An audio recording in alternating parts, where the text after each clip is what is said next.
குற்றாலம் சுற்றி பார்க்கலாமா?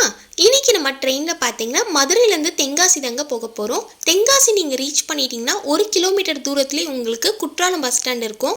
நீங்கள் கொஞ்சம் ஹேர்லியாக போகணும்னு நினச்சிங்கன்னா இங்கேவே ஆட்டோலாம் இருக்குங்க. ஆட்டோ பேசிட்டு நீங்கள் குற்றாலம் பஸ் ஸ்டாண்ட் போயிடலாம். தென்காசி ரயில்வே ஸ்டேஷன்லேருந்து மெயின் ஃபால்ஸ்க்கு போகிறதுக்கு 200 ருபீஸ் வந்து சார்ஜ் பண்ணுறாங்க. பட் இது எனக்கு வந்து கொஞ்சம் அதிகமாக தான் பட்டுச்சு. நீங்கள் தென்காசி ரயில்வே ஸ்டேஷன் வந்துட்டிங்கன்னா 1 கிலோமீட்டர் தூரத்துலேயே உங்களுக்கு தென்காசி பஸ் ஸ்டாண்ட் இருக்கும். ஸோ அதுலேருந்து 1 கிலோமீட்டர் தூரத்தில் தான் இந்த மெயின் ஃபால்ஸ் இருக்குது.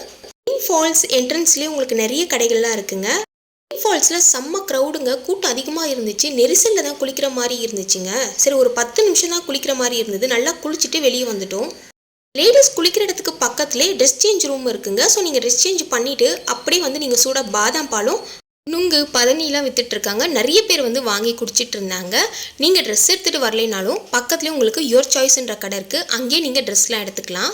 மெயின் ஃபால்ஸை விட்டு நீங்கள் வெளியே வரும்போதே பார்த்தீங்கன்னா உங்களுக்கு குற்றாலம் பஸ் ஸ்டாண்ட் இருக்குங்க. ஸோ அங்கேயே நீங்கள் பஸ் ஏறிக்கலாம். நீங்கள் பழைய குற்றாலம் போகிற மாதிரி இருந்தாலும் சரி, ஐந்தருவி போகிற மாதிரி இருந்தாலும் சரி, அங்கேயே உங்களுக்கு பஸ் இருக்குது.